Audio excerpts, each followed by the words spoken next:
spinnerbait.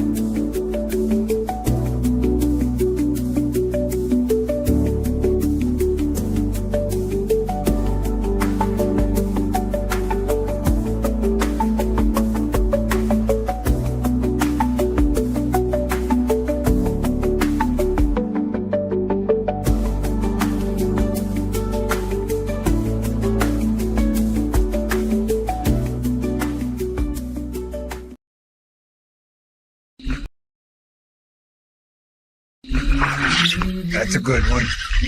That's a good one. Oh, God, it's a toad, son. It's a toad, dude. Let's go. I wake up to a little bit of drool on my pillow, feel like it's gonna be a bad day.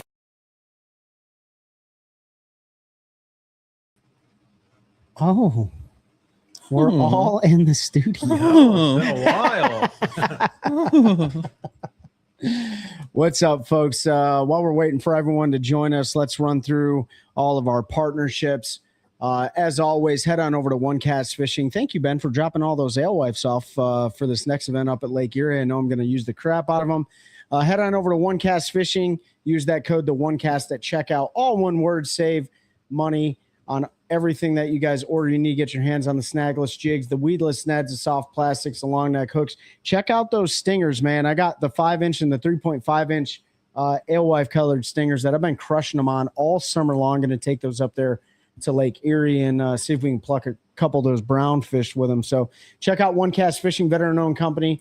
Been a sponsor of the show since the very beginning. While you're online, use that link we always provide you. It's going to take you directly to Hobie Eyewear's website. Get your hands on all those different frames and lens options they have to offer. Hobie makes that floating frame lineup. We love that so much. Never lose another pair of sunglasses in the water. Before your next fishing trip, check our boys out at Deep Dive, man. Go to your app store or Play Store, download the Deep Dive app. It's got tons of different features that's really going to help you guys understand where you're going fishing, what to look for, bait tool selection, previous weather conditions and current weather conditions, how much water they're drawing, water levels, everything that you need to know.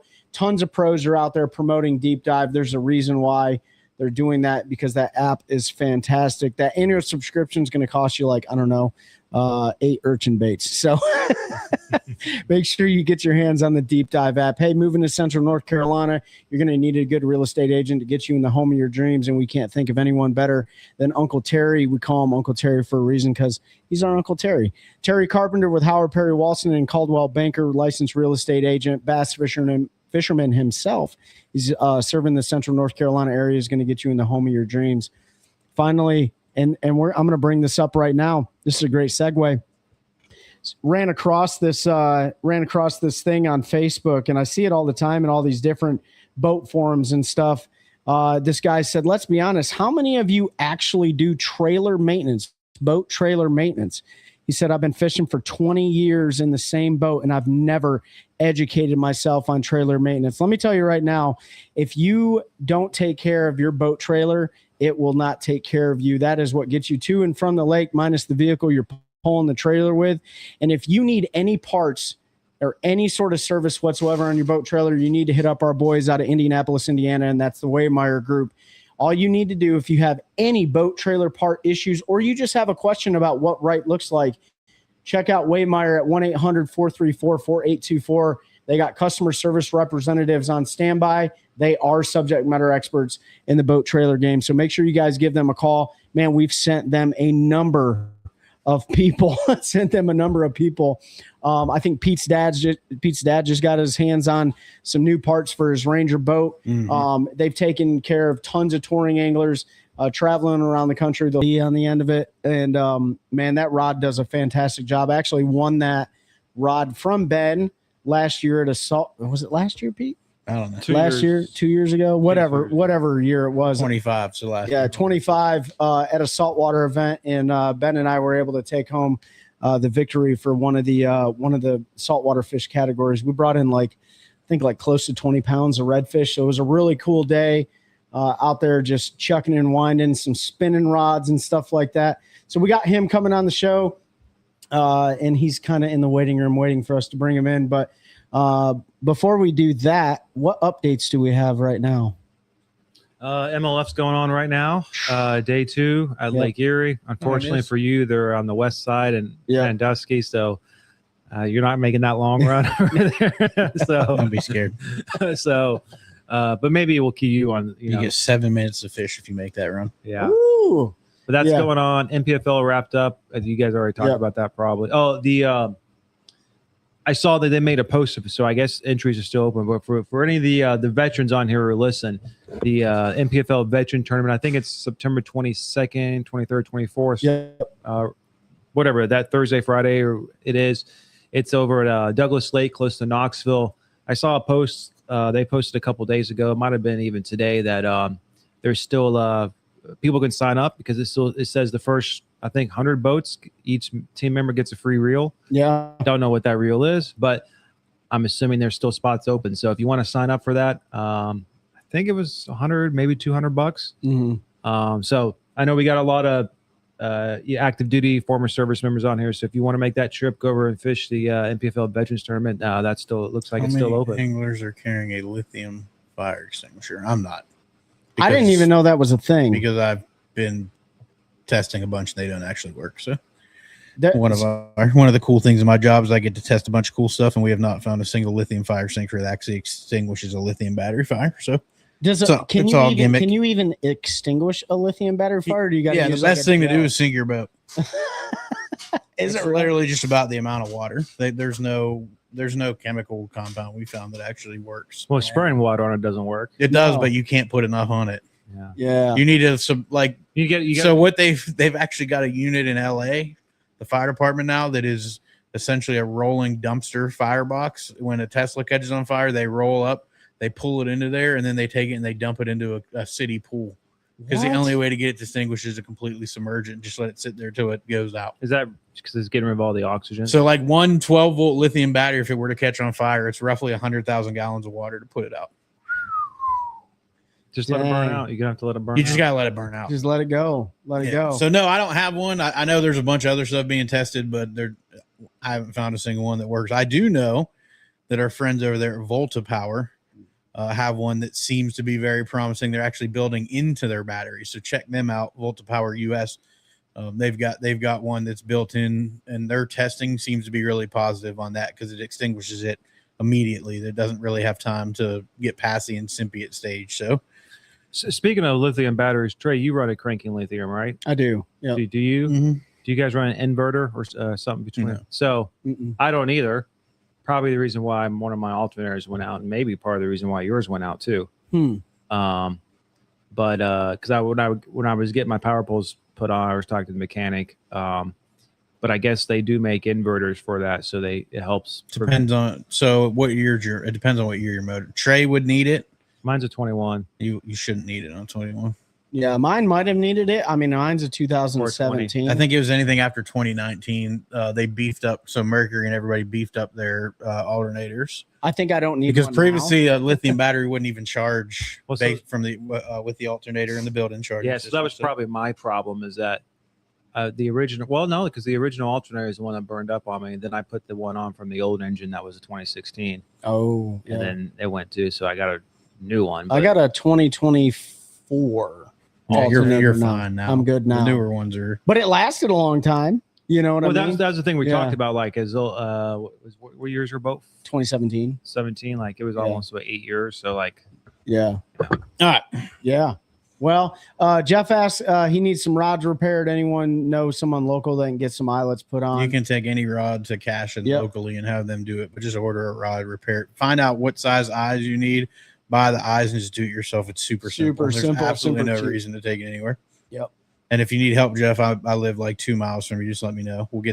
I can show you how to do it. Super easy. Yep. Super simple process. And unless you want it to look as good as Ben would make it look. Ben Willis, who we're about to bring on. Yep. I can tell you mine does not look that good. I use 30-pound braid and some super glue, but she gets the job done, boys. That's right. Whatever works. So yeah, let's bring Ben on here real quick. Introduce him to the audience, man. Ben Willis down there in where are you at, Ben? So currently I'm in Morehead City, but my rod shop is in Davis, which is outside of Beaufort, going down east. Mm-hmm. So out there in the middle of nowhere. It's the Beaufort, end of not the earth. Beaufort, right? Yeah. No, it's not Beaufort. That's South Carolina, Trey. In North Carolina, it's Beaufort. They're spelt the same. Yeah, it's Beaufort, North Carolina. It's Beaufort in South Carolina. You got to be, and it's not topsail, it's topsail. So get it right. Well, Ben, since we already had someone from the audience talk about Jeff, our good buddy Jeff Horner needs some new guides and stuff for one of his rods. Where do you recommend he order them from? What brand and where can you find them at? The best place to, if you're going to try to do it yourself, where you're going to cut the guide off, take the thread off of it that was on there originally, and then put a new one on, kind of like what Pat did with some 30-pound braid, which I'm sure looks absolutely just amazing, Pat. It looks great. Yeah. Did you use super glue to glue it back down? Is that Oh, absolutely. Yeah. Oh, yeah, that's great. If you're going to do it yourself, go to Mudhole. They are in the United States, and they carry almost every major brand of guides. So you can go and find what size guide you need. There's a couple websites. Just Google what size guide do I need for this, and they'll give you a range, and you can get one. And most of the time, if you get one size bigger or one size smaller because you missed, didn't order it right, it's still going to work. Yeah. Mudhole Tackle, man. I think aren't they out of Florida? Yeah, they're out of Florida. They're a good they're a good distributor for guides and stuff. Nick Kincaid, what's up, man? Pete Dub said, had a buddy bring a rod from a company I will not name to Raleigh fishing show. The company basically told him to kick rocks, talk to Cash, and they offered to fix it for free. Yeah, I can probably guess what company that was, but So Ben, if you tell me Pete Dubs, I'll 100% put him on blast. I don't care anymore. So Ben, you're a saltwater guy, man. You're down there slaying. Well, you're not doing a lot of fishing right now because you're recovering from ankle surgery and stuff like that. But you do a lot of speckled trout fishing and redfish and basically anything that bites down there. Did the guys get on the flounder this year? Wasn't it like a 2-day season this year? 1 day? So the flounder season is September 1st through the 14th or the 7th through the 14th. I can't remember if it's 2 weeks. 1 week? Yeah, it's only a week. I mean, it used to be worse the last few years. It used to be like 2 or 3 days, kind of like the red snapper season is. And pretty much with the red snapper season, the wind's going to blow that weekend. So you're not going to go catch red snappers. Wow, they really put you in a position there, huh? Yeah, I mean, for the last 3 years, I know for a fact that it has blown probably 15 to 20 every day of the red snapper season. It'll start blowing like Wednesday. It comes in Friday and goes out Saturday night at midnight. Is the snapper season, is that federal, or does each state have their own too?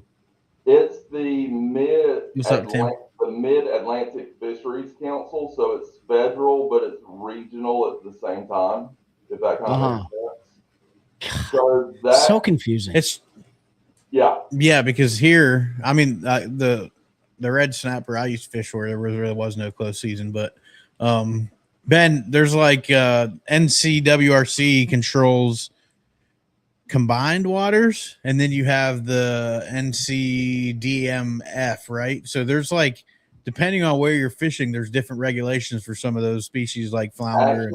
So technically the North Carolina Wildlife, they control inland waters and they split the joint waters. Then the Marine Fisheries controls the coastal waters and they split with the joint waters. Huh, that's not confusing. I don't know. It's so stupid because the only time I went snapper fishing was August, probably 17, but it was in off Savannah, off Georgia. Yeah. And so it was season then, so that's why the guy took us snapper fishing, and we met our krill and stuff, and then there's a size limit. But like you toss them back, you take them from like 100 foot or more or whatever. They die. They die. Yeah. So it's like, well, we're out here, and it's just like, why can't we just? That's such a stupid rule. Like if it's in season, sharks gotta eat too. Oh, we caught one of those. Do you guys fit? With something like that, we'll get into rods here in a minute. But we don't fish the salt a lot. But do you guys fizz saltwater fish down there so that they don't, suffer from barrel trauma and like, especially when they're not within limits or within season? So if most people do it. They've got regulations on when you have to have what's called a descending device. And a descending device it's got a clip that you put on the fish's lip, and you put like a 12, 16 ounce weight on it. And it has a automatic release that goes with the depth of water that you want it to release. The clip on. Probably pressure release, yeah. It's a pressure release. So then the problem is, if you're technically bottom fishing off of North Carolina right now, and you're going for any of these snapper, grouper type species, you have to have a descending device, not only on the boat, but while you're fishing, it has to be rigged and ready to use at that time. Really? So there's a bunch of guys that do have what you're talking about, the needles that you poke them, kind of up underneath, and they learn that doesn't really get enough of the air out of those fish. So that's when they switch to the descending devices, where you can pressurize it. And say you're in 120 foot of water, you can set it to 115 and drop them all the way to the bottom, where the pressure relieves the gas versus you trying to get it out through a needle. Because what I'm gonna have to was a lot of the red snapper and the grouper and those kind of species, you were putting the needle in them and getting as much air out as you could, but they were in 120 foot of water. They would get down to like 80 or 90 feet and kind of stall out until their body allowed the rest of the gas to get out. So then what's happening is they're all getting, shark eaten. I was about to say, like, well, what about on that descending device as you're blowing them down? Or are you just lowering them down to the sharks? Like, are they just getting whacked when, as they're going down? With the descending devices, they're going fast enough that it's almost a pound. It's like, yeah. It's kind of like a roller coaster, right? Like, when you go to the top of the roller coaster, you're sitting there, click, click, click, click, click, click, and you finally go over the top and you drop. That's kind of what the fish feel like. Oh man! All right. So if that red snapper could make a sound on that descending device, what would it sound like? Probably like one of those old cartoons where, like, Mickey Mouse or somebody gets filled up with all the air, and then they pull the hose out of them, and it's just that whistling noise going by. I like that. Yeah. That noise. Yeah. No, I agree. All right. I wanted to see if he'd make the noise himself. Yeah. How much do those devices cost? How much are one of those devices, Ben? No clue. I don't go offshore enough. I have one, and we bought it probably 15 years ago. I'll tell you in a second. Started coming out. I think back then they were like $40. I'm sure nowadays they're probably 60 to 100, I would guess. Of course they are. Why wouldn't they be? Gas is, $4 a gallon. So if you catch a snapper out of season, or if you catch one that's not big enough, the 40, $50 out the window. They have like an actual name for it. What's it called? I don't know. A descending device, a fish descending device. He has descended. So if anyone talks about bass fishing expensive, it's nothing compared. Yeah, to no kidding. water. You guys spend astronomical amounts of money down there or over there on the coast and stuff like that. But you know what though? Here's the difference. Saltwater guys eat a lot of what they catch, and we don't. We just throw them back. We spend all this money because our fish taste like crap. You know what I mean? Yeah, they all taste the same. But it's funny to me. What's up, David Fuchs? It's just funny to me. Like, they're like $60. Okay. What's that, Ben? They're expensive.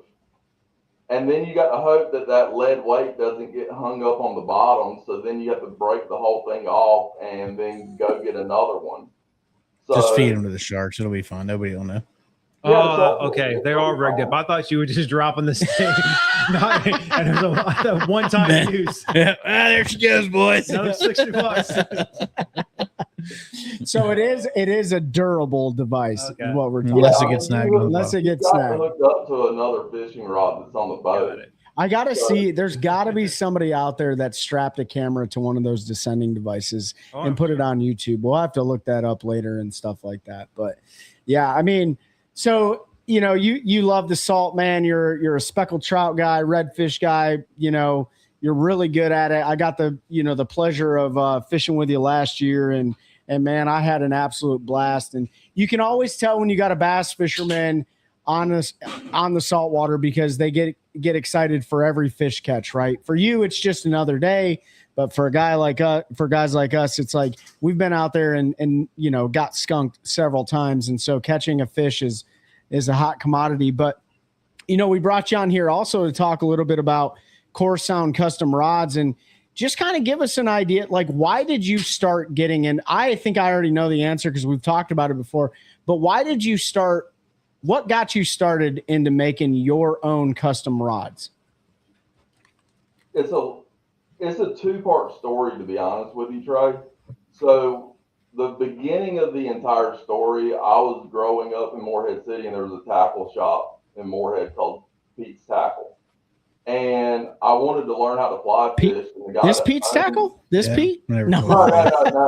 The Pete I'm talking about was about 1/3 the size of that Pete. I don't know how to take that. We call him Lil Pete. That was Little Pete. Height, everything. I mean, but he was a super nice guy. I wanted to learn how to fly fish. I think I was like 10 or 11 years old. So my mom set up some fly fishing lessons for me to go to the parking lot, him teach me how to fly fish, and then she would run the cash register for 3 or 4 days while I was learning how to fly fish. Well, Pete also built a bunch of his own custom rods. So that's where it started. And then fast forward about 20 years, one of my neighbors in Davis is Dale Murphy, who worked at Pete's Tackle. So I got up with him, and he taught me how to build rods. I learned how to build rods, and then I started building my own. And the main reason I did it is because a lot of the rods I was buying in the stores weren't exactly what I wanted. So I wanted to build what I wanted. So that's kind of where the adventure started. Then friends, family, everybody else started calling me, hey, I want a rod. So then it became Core Sound custom rods. So, I mean, there's no doubt that, you know, I mean, myself included, like, I mean, I fish all the time, as you know, but I know what I like and I know what I don't like, but you also don't know what you don't know. And so when you get your hands on a custom rod like yours, man, like, and I'll tell you, like, for those on the show right now, like, Ben sent me a handful of rods before my first open event down in Kissimmee Chain. And I have one of his spinning rods here in the boat. There's a huge difference in every single rod that you get your hands on, whether or not you go to Walmart and buy a Shakespeare or an Abu Garcia, you have a Cashin rod, you have a Luz rod, you have a Enigma. Well, Enigma's not in business anymore, but you know, the list goes on and on.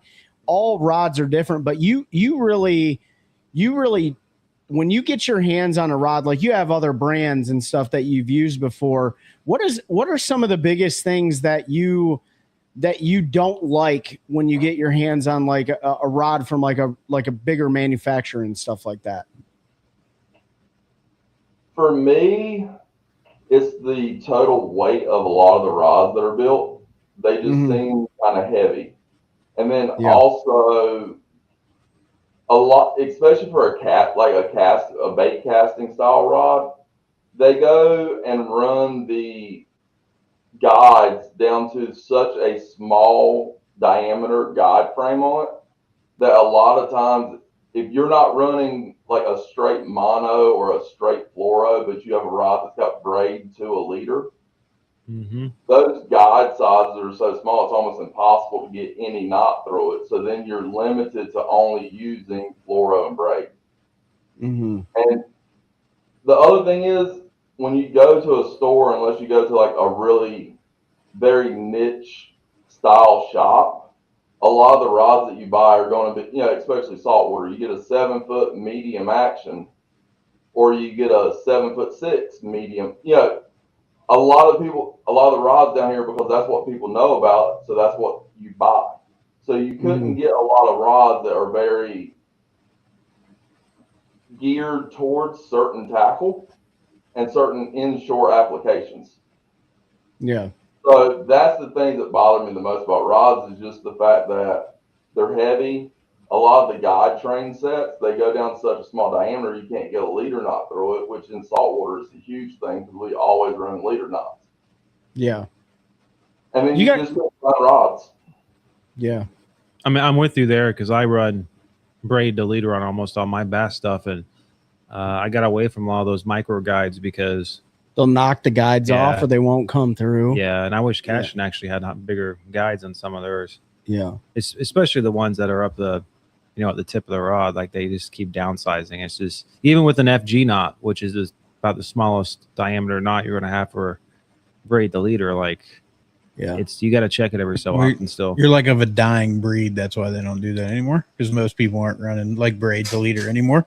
Well, most people are either running straight floor or straight co-poly, straight braid. So they're building the rods for the masses and not for the outliers. So you would that's where you would benefit from somebody like a Ben Willis because you could order that custom rod with the bigger guides to fit exactly what you like to do. What's the benefit of smaller guides? So is better accuracy? Well, yes, I was going to bring that up. And Ben, this is something that I've noticed, with rods and over time, like them downsizing the guides and stuff, like on the bass side of the house. And I don't know how much it applies in other niche parts of fishing, but like skipping a dock, for instance, like those micro guides on your pole, they really, really help with reducing any of that memory friction when you go to skip a dock, right? Because that's a huge thing. Skipping a dock and then cast like a really long, I feel like a really long cast on a crankbait. I feel like my casting is better. I don't do the braid to I don't do the leader deal, crankbaits, but I feel like my castability and my accuracy is a little bit better. However, there are bass anglers that will do the leader line to the braid, but they'll only make it about that far, right? They won't go like really far. See it a lot with top water stuff. A lot of top water, foot or two. Well, yeah, and I've done it where it's only like a cast when you reel it up. But the problem is if you break off and stuff, I'll have to retie and something, and it keeps getting shorter and 100%, shorter. Yeah. So. And a lot of guys, they do that braid to fluoro, braid to mono, whatever. It saves a lot of money, right? It's a big money saver and stuff. So I definitely see your point with the guides not being small enough and stuff like that. But, when you started developing rods, you started to do it because of the way that you like to fish, right? So, course on custom rods, like are you currently taking orders from people and making custom rods for everybody, or is it kind of like a word of mouth type situation right now? I am taking orders for anybody and pretty much everybody right now. I've got 2 local tackle shops that's got some of my rods in them where I'll go there, talk to the owners of the tackle shop, say, hey guys, what do y'all want? What these other brands not giving you, or what thread colors would you like to see on some rods? Different things. So I've got some areas where I'm filling in for some tackle shops where, because the problem is when they order from a big brand manufacturer, they can't say, I want 2 or 3 rods with red, or I want a rod that's got purple and gold like East Carolina, because some people might want to support their local college teams, things like that. So I'll go and fill in some rods for them and do things like that. So right now I do everything from offshore fishing, blue marlin, mahi, king mackerel, live bait tournament rods. I've got a couple guys that are on the tournament team that's running the rods for us this year, and then I've also started picking up some of the local charter captains who have started running the rods for me. So that has been one of the best sides of it, is getting the guide program going, because now I've got a handful of guys that I can talk to and say, hey, what did you like about this? Or what did you like about that? Or I'll build a rod and say, hey, try to, take this, fish with it, try it, tell me what you like. So then I can dial things in where if someone calls me and says, hey, I'm going saltwater fishing and I want a rod to throw this, or I want something to throw that, I'll have something for them. Yeah, I mean, dude, word of mouth is everything. It's not everything, but it's a lot of things in the fishing community, and especially over there on the coast, man. Like, it's a close knit community. I did want to ask one more question. So I will say this, dude, your rods are some of the lightest rods I've ever held and used before. That is one thing that, man, after a 14-hour day of practice, and slinging around a jerk bait and slinging around some other baits and stuff like that, I will say that I was not worn out. Like, my wrists weren't tired. My elbows didn't hurt. That was a huge deal for me. Like, it removed a lot of the fatigue from the situation. So I can definitely attest to your rods being some of the lightest that I've ever felt before. Why did you decide? Go ahead. The reason I decided I kind of key in on lightweight rods is because a lot of times when I'm not only just tournament fishing in saltwater, but a lot of times when I am just joy fish, going for fun, I will find a bait or a lure that works that day, and then I want to stay on that bait or lure all day long. I don't want a rod that's going to be so heavy that after 2 hours of fishing with it, you're worn out. So every rod I make, I try to find the lightest components that I can, and grips, reel seat, and get everything balanced where you can, for example, if you're throwing a crankbait, you don't want a crankbait rod that, after you cast it 45 times, you're worn out. Right. Yeah. You need that rod to work with you and not you work the rod. Sure. So that's why I do a lot of things very similar to big brands, when it comes to weight ranges on certain things or line ratings on certain things. But also the other thing is kind of one of the jerkbait rods you got to test out. I don't know anybody else that makes a jerkbait rod like the one you got to test. Yeah. I mean, and it was funny too. I was telling Ben this, like, that Ben, not that Ben. When I was down there practicing I was actually in the Kissimmee River, and I was using his jerkbait rod. And that's when I had a guy from who was another competitor pull up, and I think I yanked like 3 bass off the same spot. And I'm sitting there reeling them in, and I was like, "Oh crap, dude, I'm screwed." Like, it was a good spot. I had a bunch of keeper fish on it, dude. That tournament day one, that guy ran right to that spot, dude. So it's because I was catching fish on your custom rod, and that guy stole the spot from me. Whole buzzards, man. I'll tell you what. We're going to talk about that here in just a minute. The cork. Why'd you decide to go with cork handles instead of more of a synthetic material? Is it because of the weight as well, or because the OG style?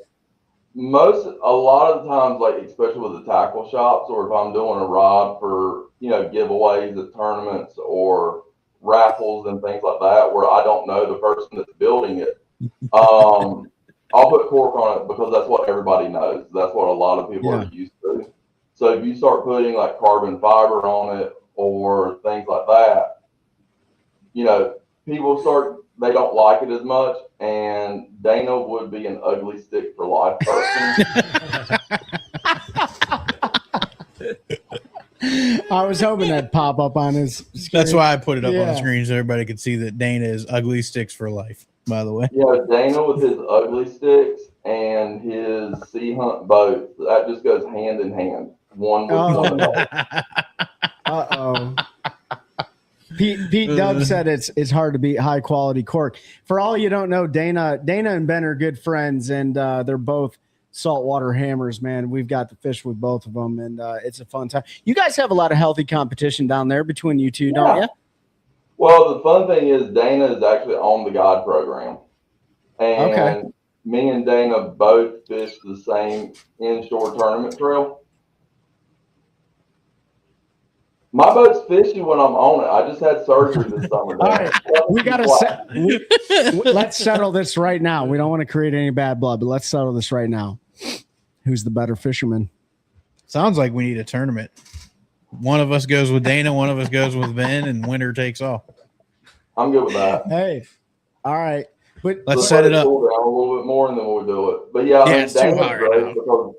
Because Dana actually helped me test and develop some of the live bait drum rods that he's using on the guide program this year, and we both fished the same inshore tournament trail. So we've got a lot of camaraderie, but we also have a lot of healthy competition at the same time.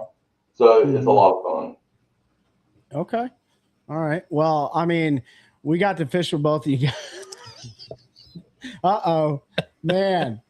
We're starting some wars here. Yeah. I mean, the points do matter, Dana. Like, points are everything. So, Ben, but Ben's on a medical leave of absence right now. We got to give him that grace, right? Like, he's on medical leave of absence. Yeah. Well, also, like, the 2 tournaments we've had so far this year in the tournament tour, I literally have my 2 worst tournaments I've had since I started tournament fishing back to back. Like, the 2 worst I've had back to back. So it's a terrible excuse, but that's what my excuse is. I'm using it. Dana said you have stinky feet, and that's the reason why you opted into surgery, is because you knew you weren't going to win the points. So he said, sit out the rest of the year. No, I agree with that. Hey, it's better than having when you're leading them points. That's true. Well, speaking of tournaments and stuff like that, man, what are the tournaments that you guys fish down there over there on the coast? So the one for inshore, the 2 biggest ones are the Neuse River Fishermen, and that's the one that me and Dana do. It's a inshore nonprofit tournament trail that helps support, local families, local things that are needed around the community. And the other one is also a nonprofit. It's the East Carolina Inshore Club, which is up out of like the Belhaven area. And they also do a lot of nonprofit fundraising things. It's a great club. It's just from where I live at, it's a little bit too far for me to regularly fish that one. Yeah. Well, you got Fishers and Big Rock Blue Marlin tournament out of Morehead City. That's there in my backyard. That's the one. Is that the one Michael Jordan goes to? That is. Yes. That is. Yeah. There's actual real money in that tournament, though. No, that's not. That's fake. Made up monopoly money. Is it? That's big money. I heard Michael Jordan flies his private jet in, and it's wrapped in one of his private jets, and it's wrapped in the same wrap as his boat. Is that true? That is true. No, it flies over here all the time. Oh, does He's it? going back and forth. Chapel He lands at Sanford Executive. Oh, I've seen it 3 or 4 times. I've never seen. It's got a big 23 on it. Yeah. There's no doubt who's So it it's is. kind of like, it looks almost like the Ghost camo wraps that they have for like fishing shirts. Yeah. Where it's the white and the light gray. That's what his boat, and I don't know if his new boat's wrapped in it. The old boat was, because he had a boat that was a Viking, and then he had a Bayless that was built. And I think the Bayless just got done. I don't know if the Bayless got wrapped or not. Probably not yet. I'm sure it will be. I think he can probably afford it. So with you and Dana's powers combined, do you think you could beat Michael Jordan's team? Inshore or offshore? Offshore. I mean, isn't that what they fish is offshore for like blue marlins? And I don't stuff? think Michael Jordan's boat could go inshore. Well, then you win. Then you win. No, I mean, Michael Jordan's got some of the best crew that you can have. I mean, his crew's excellent. They've got everything dialed in on that boat. Best crew money can buy. David I'm not sure Fuchs it's said the best crew that money could buy, because I'm sure you could go around and cherry pick one from here and one from there. But the crew that Michael's got is a great crew. I mean, but North Carolina is also just, we've got a lot of the best boats in the world fishing out of Morehead City, North Carolina. I mean, we just got a guy, they went down to the Bahamas. He won the Triple Crown in the Bahamas and came back home. So this is just mecca sport fishing, in my opinion. Yeah. Do they all sail their boats here? I mean, they're not really sailboats, but they do. Like they got to go through the Panama Canal and all. Probably, and drive them down the intercoastal waterway and stuff like that. Yeah, that's insane. We have guys from Texas that come and fish the Big Rock, and the only way they get those boats here is by driving around Florida and coming up the coast. Dang. Yeah. The Gulf of America. Money. Big money. God, we're sitting here bass fishing for beans, man. Paying like $87 a gallon for fuel, and they're driving from Texas. Oh, like, man. I won $7 in the Tuesday nighter, but I didn't really win because it cost me $47 in entry fees, $70 in gas, and $97 in gas to get there. Yeah. Hey, Pat, if you want to have a lot of fun, if you want to do the math on the fact that almost all of those boats get less than a mile to the gallon. Oh my gosh. I believe it. That's unreal. Dana did say he would dunk on that team. Dana would dunk on the team. David Fuchs said it's a catch-23. Are they diesel? Oh, they only wanted $7 million for the old Catch 23, David. I might order 2 of them. Yeah. Um, Are they diesel fuel oil? Do they even get up to? If it's one of these sport fishing style boats, like what Michael Jordan has and what the Jarrett Bays and the Hatters and Vikings, yes, all of those are diesel. And then you do have some really large center console boats that are gas, but most of those really large ones are still getting 1 point something miles per gallon. That's insane. That's bro. hot. That's insane. Is that a nautical mile or a real mile? I don't think it matters at that point. Then what's the difference? No, I'm just kidding. Learn me, Captain. Learn me. Well, before we move on, I want to talk about some things that we talked about before the show started. Dana one last said Vikings are pretty, but Jarrett Bays raises fish. I don't know what that means, but what does that mean?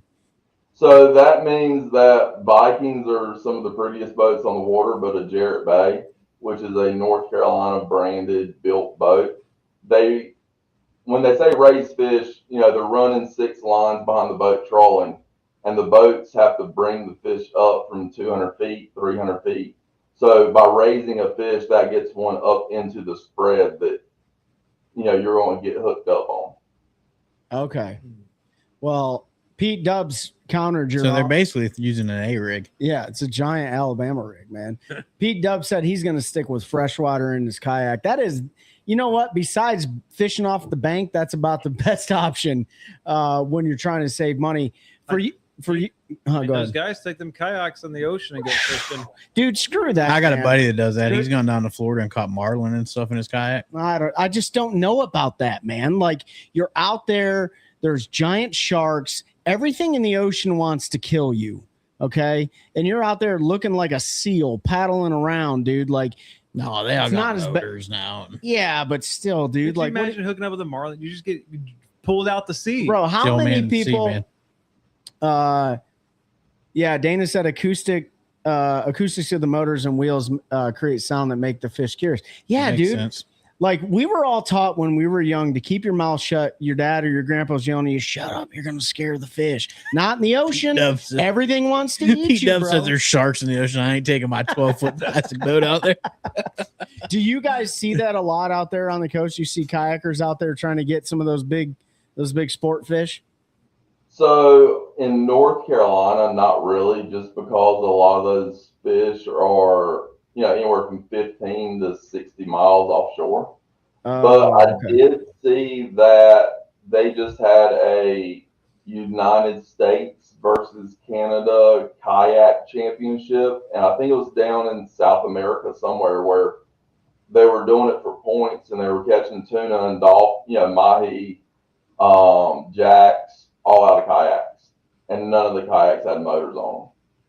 Oh my God! America for sure won that. So, so I mean, saltwater kayak fishing is a big thing. On the West Coast and down in Florida, it's a little bit more of a thing because they're closer to deep water and closer to, the Gulf Stream and certain places to be able to get a kayak out there and do it. I've heard of some people in North Carolina that would take a kayak, put it on a big boat, and kind of like ferry it offshore, and then they would get on the kayak and just paddle around and try to do it. I'd be scared of getting a kayak in the Gulf Stream with that current. You're gonna go all. Well, that's why you have another boat that kind of just keeps an eye on you and stays. You're gonna end up somewhere eventually. England. I got a question that's going to start an argument between you and Dana. I hope so. Artificial baits or cut bait? Go. Artificial. I don't think that's going to start. No, not really. But when you guys fish your tournaments down there, is it you can use it all, or is there certain tournaments artificial only? What we do is artificial only. The ECIC is artificial only. There's a few tournaments that are kind of species specific or tournament specific that are live bait allowed. And some of those are like the old drum, like the big bull drum tournaments. A lot of those allow live bait, cut bait, or artificial bait. And there's a few speckled trout tournaments that allow live bait. What? I know the debate. If I'm fishing, What's the it's debate? artificial. Live baiters or cut baiters are the scopers of the saltwater world. Oh. Do you guys have scopers? There's a few. I mean, it's starting to become a bigger thing with live scope and saltwater, but like with a lot of other things, me and you, Trey, we've talked about this, that saltwater is very slow to adopt certain things. And that's just kind of one of the things that everybody's already got their boats set up, and some of our boats are harder to adjust and get live scope on.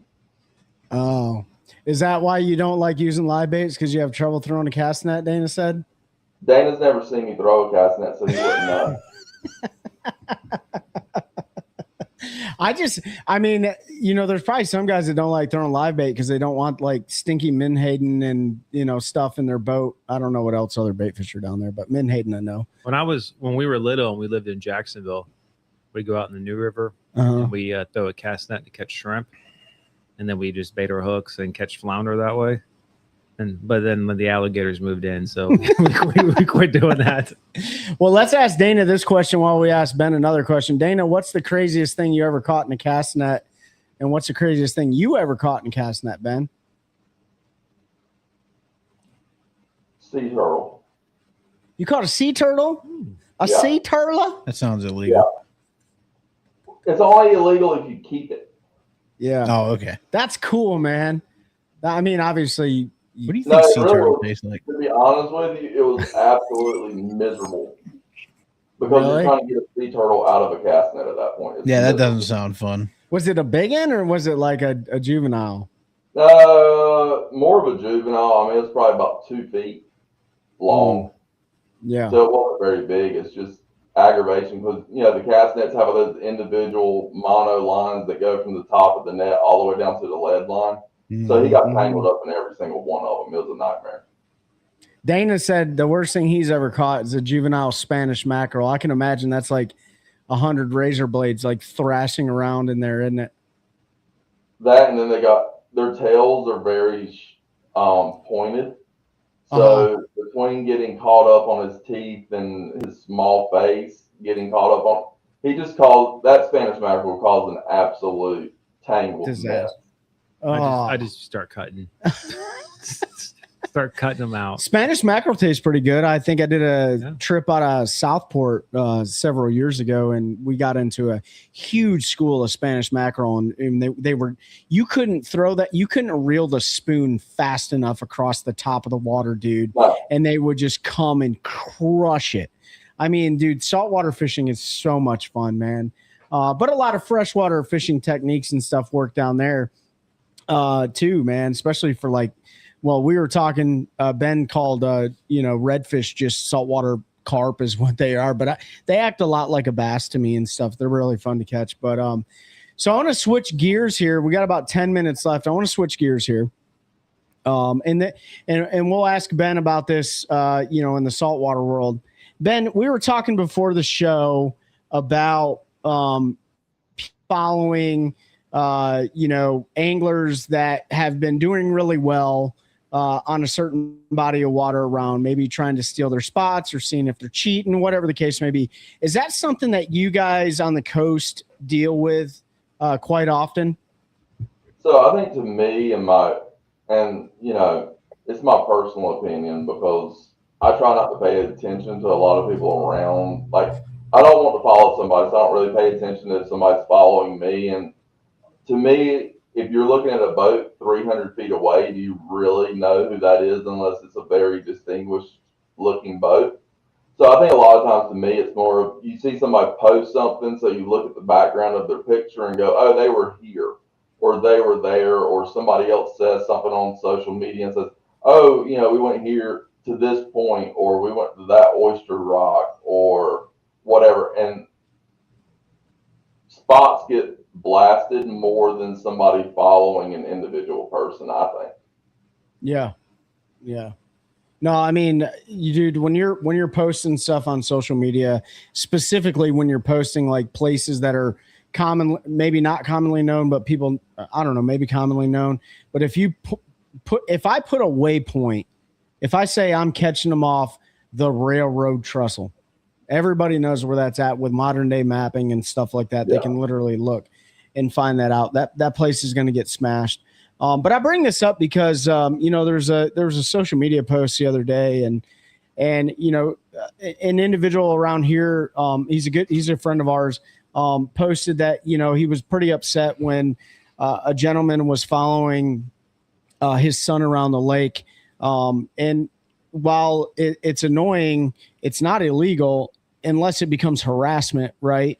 And so I kind of wanted to get your guys' opinions on the matter. I know we've talked about it briefly, but you know, when you got to understand something, this is for the audience, like, it's so hard to keep a healthy balance between trying to do product promotion and then trying to keep secrets on the lake, right? It's just really hard to do that.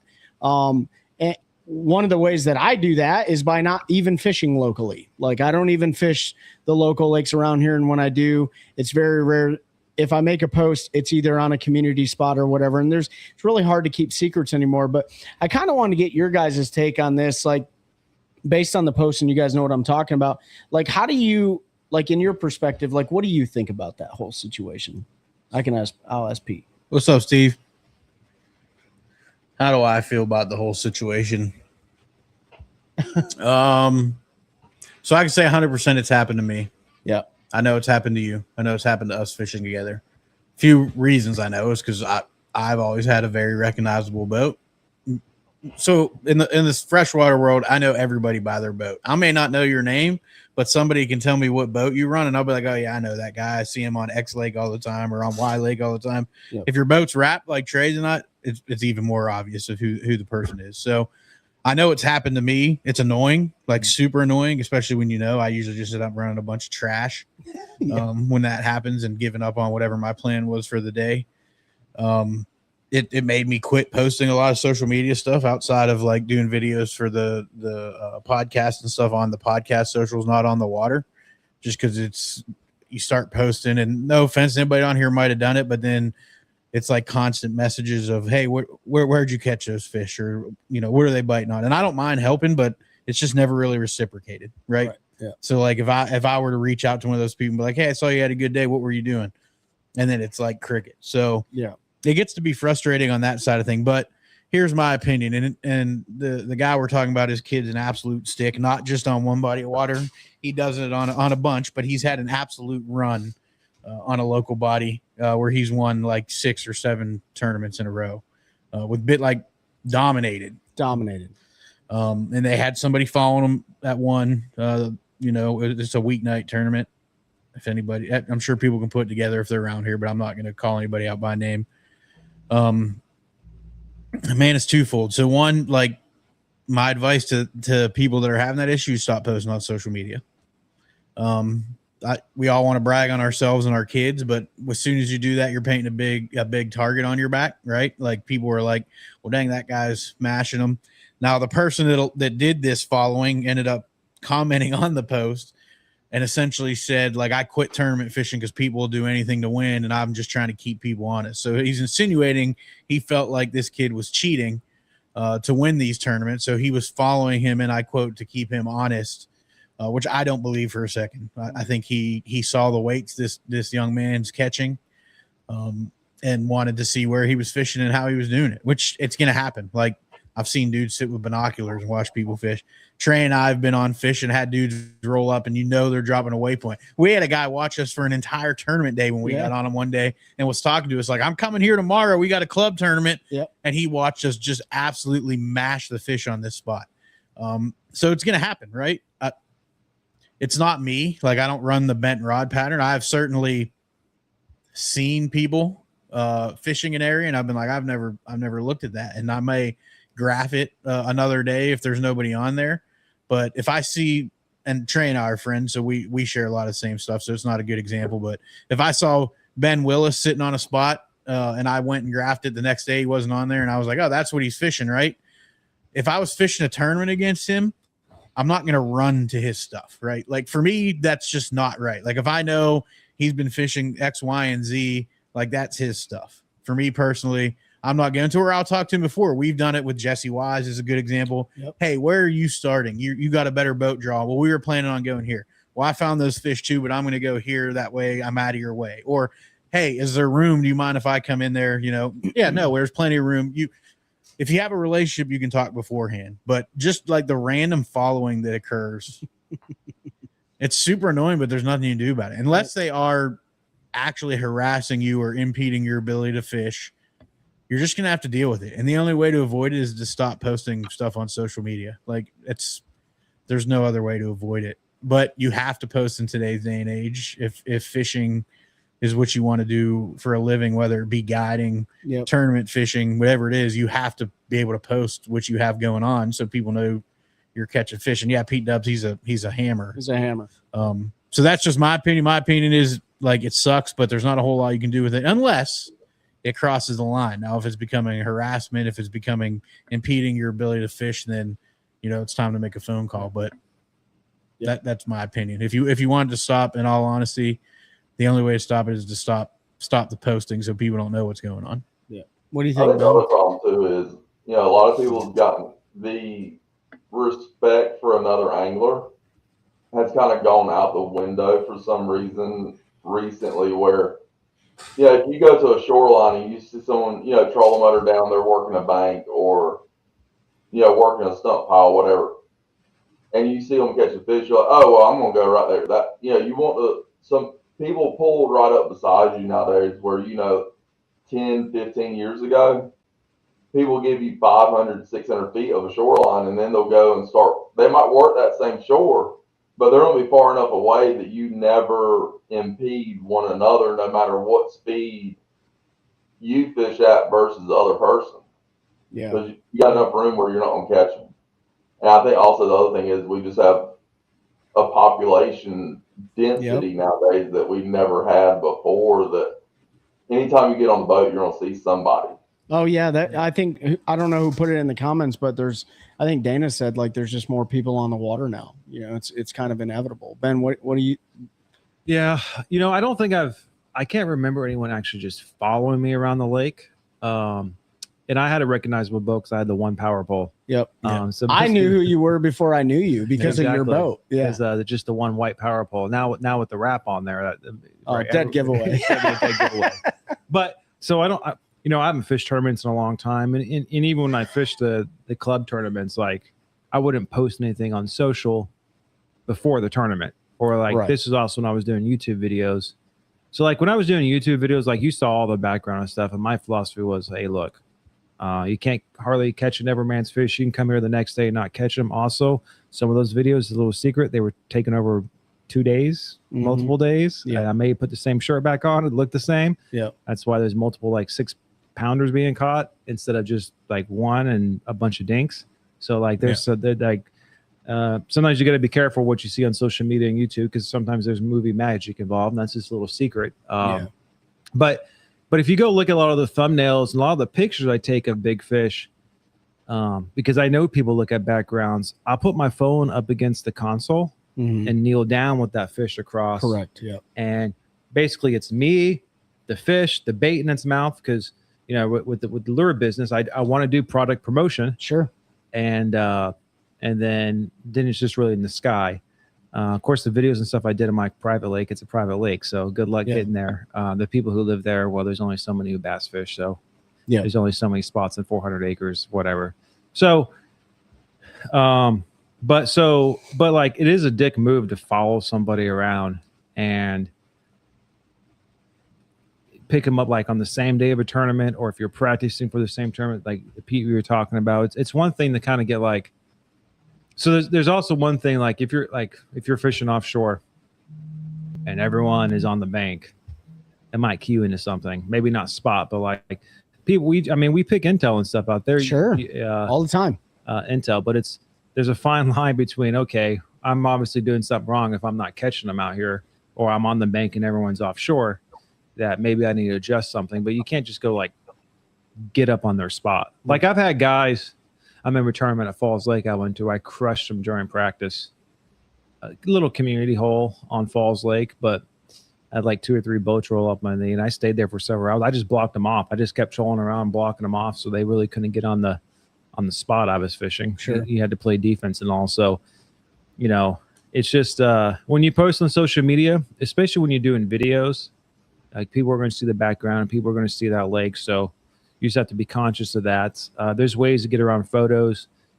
If you're just out fun fishing, like you can put your fish in the live well for a few minutes and go half a mile down, take your photo, and then you can move the fish back if you want. Maybe you don't want to do that if you're practicing for a tournament because you hopefully want to catch that fish. You don't want to again, so in 2 or 3 days, so you don't want to stretch them out. So Yeah. I think we're all along the same lines here. I look at it like this, man. Like the day and age of finding a healthy balance between social media marketing, promotion for product. If you are that guy or gal, if you're trying to do that, you know, there's a couple people in the comments talked about blurring the backgrounds out on the photos. Ben, you gave some tips and stuff like that. Just know that success breeds curiosity.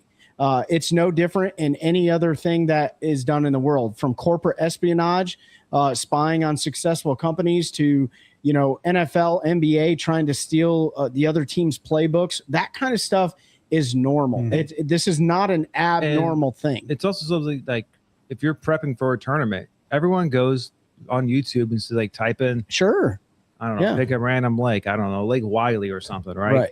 And you watch the videos and you try to figure out where they're at. But like those videos could be 3 years old. They could be a month old. Like most people aren't fishing at like 3 days before your tournament. Right. So like you could even go to that exact spot and the fish will be gone. You still have to put in your time and effort. And that's the thing, right? Like you hear it from our good friends on like the Bassmaster Elite Series, the guys at the MPFL, the Opens is just like it. Like no matter what you do, you will have company, right? It's just going to happen. And so if you're that guy or gal that's promoting success on social media in a public forum, just understand that you are going to get a lot of curiosity. And if that means somebody's following you around the lake and they're not harassing you and it's just pissing you off, well, then you're going to have to manage it accordingly, right? And you can take some steps to do that.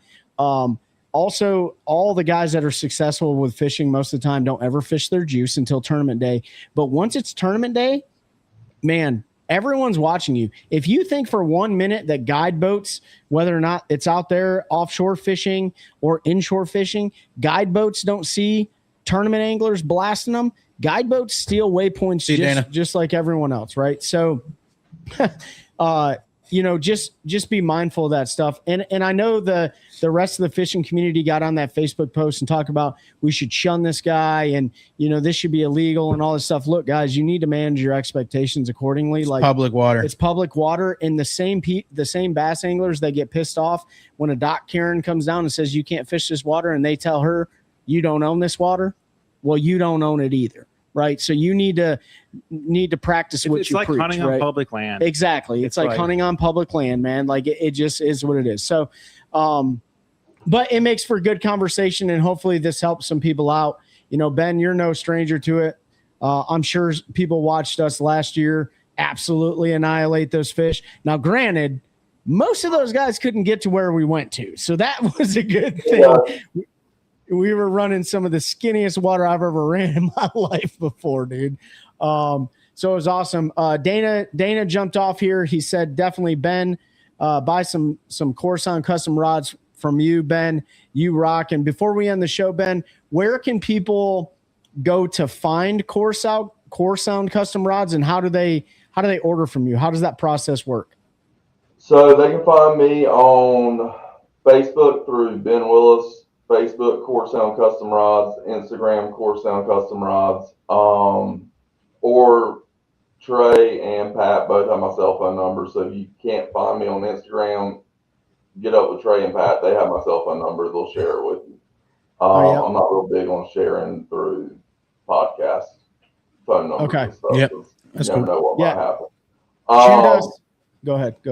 And the typical order process goes, you know, you tell me what you want rod wise, like what you want it to do, what the specifications, what technique do you want, and what grips do you want, style of fishing, spinning, casting. So we go through that entire process and I give you a price breakdown and then I get a deposit up front for the materials. and then once the rod's completed, and if it needs to be shipped, we can work out the shipping price and have it shipped or do a local pickup or a in-between pickup. Awesome. So the average, and I don't mind sharing this, the average custom rod price for me is anywhere from $250 to $310 to $320, and there are some that go above that, but the average is $250 to $320. Okay. I mean, you're paying $250 for, a lot of high-end rods that are big manufacturers and stuff too. So you can go on to Tackle Warehouse's website for you bass anglers out there and look at high-end Abu Garcias and St. Croix and G. Loomis and all that stuff. And you're going to pay a lot of similar prices, sometimes more. So definitely check Core Sound Custom Rods out. If you guys got any questions, want his contact information, hit Pete, myself, or Ben up. We'll share his number with you. And you guys can order through him. I'm telling you right now, firsthand experience, some of the best rods I've ever used, some of the best rods I've ever used for sure. And we're light. Ben, we appreciate you joining us this afternoon. Any final messages for the audience before we sign off here?